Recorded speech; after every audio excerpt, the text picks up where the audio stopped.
Some say marriage is the end of the road, but not me. I'm 45 and single, but that's not why I'm avoiding the aisle.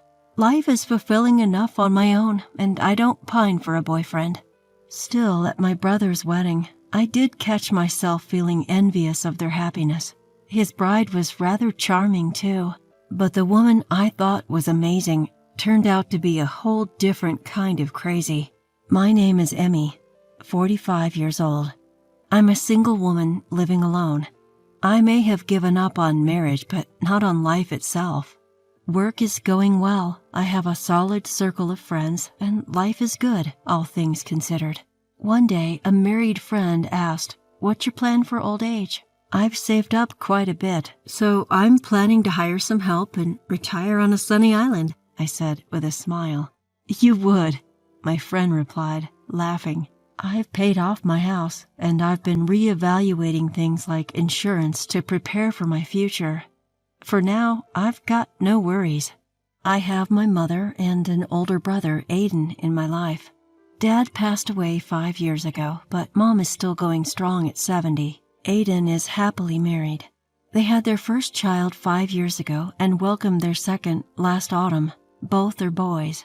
Aiden is pushing 47, but his wife Lindsay is younger and seems to have no issues with childbirth. And my mom, who used to nag about me getting married and giving her grandkids, has backed off, probably thanks to the grandchildren from Aiden's side.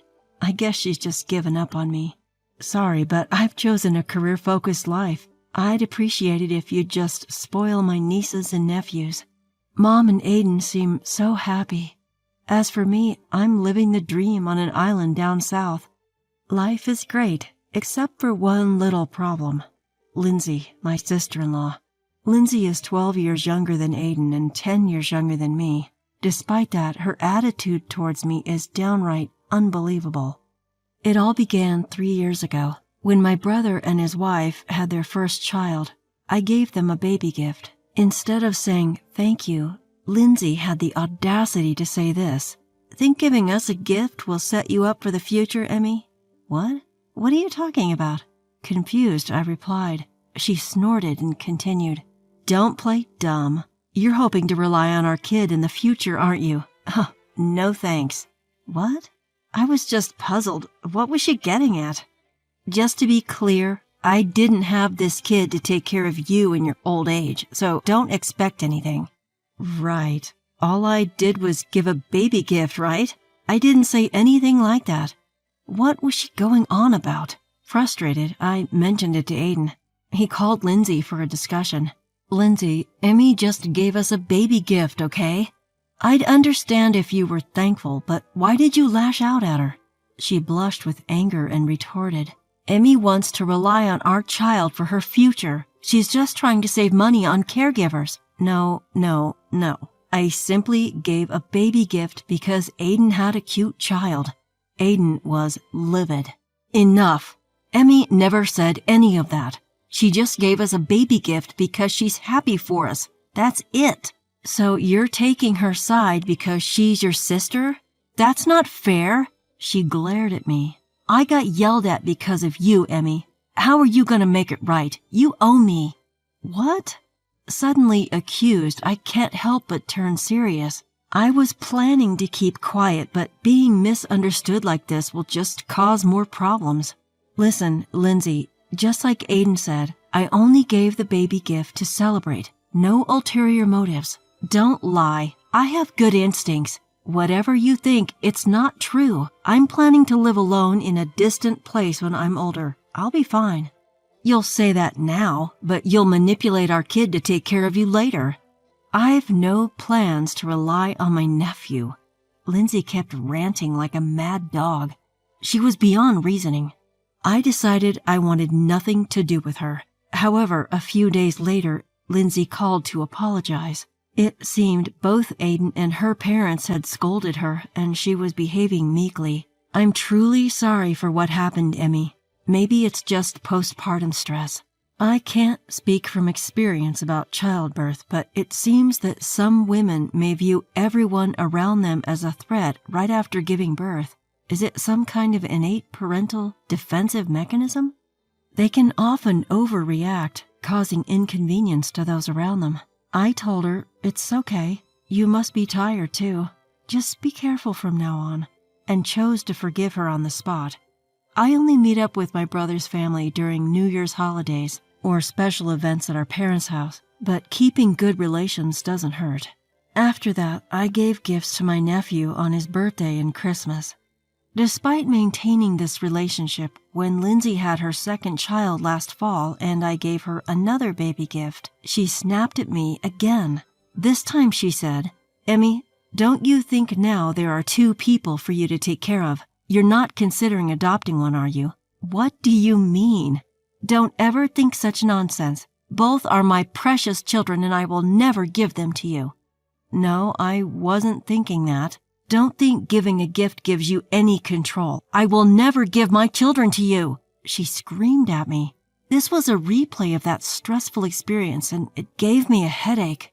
Is she bringing up that old issue again? Just like last time, she complains to me about her own delusions without any gratitude. Of course, this time Aiden mediated again. "Hey, Lindsay, you're still saying that? You already caused Emmy enough trouble last time." Lindsay glared at Aiden. "Aiden, are you planning to ruin our children's lives by letting a single woman take care of them? That's disgraceful." "Come on. Emmy would never do that. Enough. Just be quiet." I left the arguing couple and hurried home. I don't want to get caught in such trouble every time she gives birth. I decided that if they have another child, I will give the baby gift when Lindsay is not around. A few days later, just like before, Lindsay called to apologize, but I had no intention of forgiving her. "In the end, you and I are like oil and water. We will never get along. Let's never meet again. Goodbye." I said this over the phone and hung up without waiting for her response. I'm a 45-year-old single woman. I know society doesn't look kindly on that, and I do worry about my future. That's why I'm preparing now, planning to live alone without bothering my family. I never thought about relying on my nephews. No matter how much I tell this to Lindsay, she won't believe me, so I decided to cut ties with her. When I visit my hometown, I coordinate with my mother to avoid meeting my brother and Lindsay. I also stopped giving Christmas and birthday gifts to my nephews. Well, they are young and will probably forget about me soon enough. I was looking forward to seeing my nephews grow up, but the thought of them becoming more and more like Lindsay makes me not want to see them. During the New Year's holiday, while I was relaxing and watching TV, I got a call from Lindsay. Shoot, I forgot to block her number. Reluctantly, I answer the phone. "Hello?" "Oh, Emmy, long time no see. I thought you might be dead since you didn't come home for the holidays," Lindsay says, sarcastically as ever. "Happy New Year, Lindsay. I'm fine, so don't worry. Goodbye."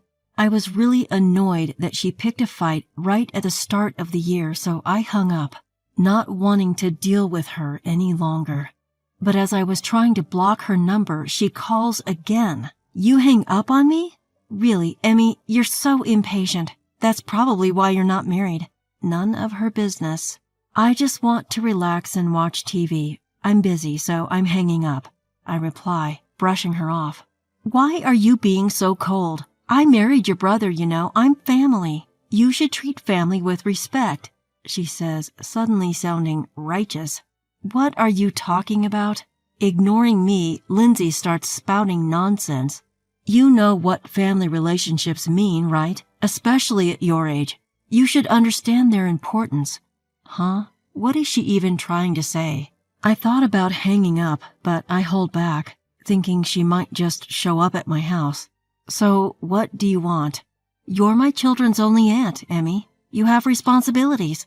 "Responsibilities? Like what?" "Seriously? I'm talking about gifts for birthdays, Christmas, and graduations. That's what family relationships are about." "Really? After telling me not to spoil them with money, now she's like this? So what you're saying is because I'm single and have some savings, I should spend it on my nephew?" "Exactly. Your money will be happier too." "I can't afford to waste money. I need to save for my future, and I don't plan on relying on your children when I'm older." Wasting money on family isn't a waste at all. Yes, it is. She kept talking as if she hadn't heard me. By the way, my son's birthday is coming up. He'd love the latest gaming console. I'd enjoy it too.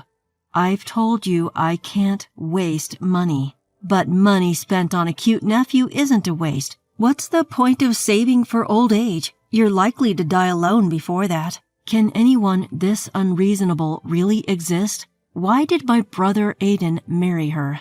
You've been taking advantage of my goodwill all this time, and now you suddenly claim it's as your aunt? Give me a break.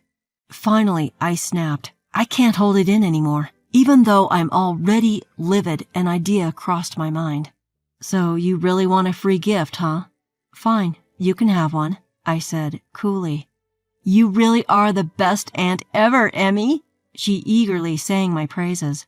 So what kind of gift are you giving me? I'm thinking about the latest gaming console or maybe even a trip abroad. I'm ready. I've set the trap. I smirked to myself. The gift is the exclusive right to take care of my mom. How's that for a surprise? Wait, what?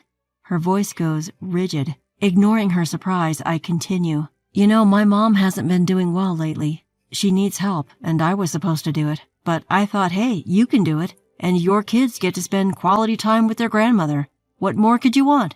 Just when I thought I'd outwitted her, the voice on the other end changes. Don't be ridiculous. That's a single woman's job. Don't expect us to do it. It's Aiden, and he's furious. He must have been listening all along.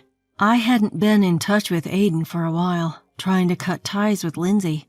Little did I know she'd already roped him in. You can't hurt Lindsay like this.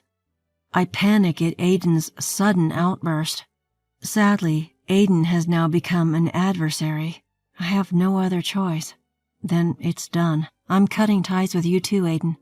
I'll tell Mom. You don't have to do anything. Hearing this, Aiden panics. Wait, we don't have to go that far. Mom wants to see her grandchildren, and I'm sure you want to see your little nephews. I've made up my mind. As of now, you and your family are strangers to me. Goodbye. I hang up. My mom, furious about what transpired, disowns my brother and his wife. They disappear from our lives. 5 years later, my mother passed away after a long battle with illness. Thank you for everything, she says, holding my hand on her deathbed. I'm so glad you're my daughter. I was drowning in grief, but as the person responsible for the funeral, I had to hold it together for my mom's sake. With great effort, I managed to pull myself up. The day of the funeral, with the help of relatives, we smoothly concluded the ceremony. Just then, a man in worn-out mourning clothes approached me. It's been a while. How have you been? It was Aiden. I had no idea where he'd been during the ceremony, but he was there with my 2 nephews. My nephews were engrossed in their mobile games, not even bothering to look my way. Thanks for asking. You don't look too great yourself. I know. We're estranged, but can we talk? Reluctantly, I agree. It's about Lindsay. What happened to her? Did she cheat? If only that were all. What then? She attacked the wife of the guy she was cheating with. That sounds like something Lindsay would do. Aiden continues. The woman my wife cheated with is blackmailing me. She said she won't go to the police if I pay her off, and now she's demanding a ridiculous $100,000. Because of Lindsay's affair, I'm broke. I want to pay, but I can't. So here's what I really wanted to talk about. He looks up at me with a desperate gaze. Don't even think about the inheritance. What? You're only here for Mom's inheritance, aren't you? Mom always said she wouldn't leave a dime to you two, especially since you never visited her, not even during her hospital stays. That's why I've had the property and savings put in my name. The rest of the family is on board with this too. Aiden said, I'm really sorry. Just save it. Lend me $100,000. Help me out. I'm desperate. During the funeral service, with other relatives present, Aiden expressed deep remorse. Too little, too late.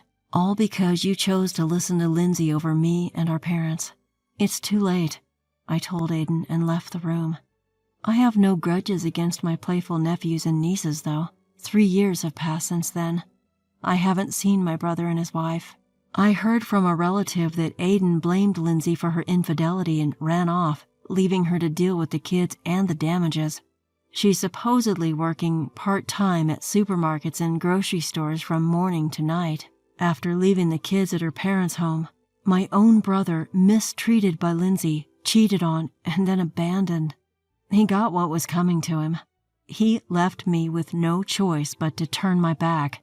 As for me, I've started a peaceful life on an island down south. Just before entering my golden years, I can see a splendid palm tree right outside my condo. No complicated relationships here, only the crystal clear blue sky and the endless beautiful sea. I plan on living on my pension in this affordable country. Next year, I'm hiring a live-in helper to take care of my chores. Sometimes I do think it would be nice to have someone by my side, especially remembering the painful times, like my feud with Aiden and my mother's sad passing. Even so, I continue to savor my peaceful island life all alone, day by day.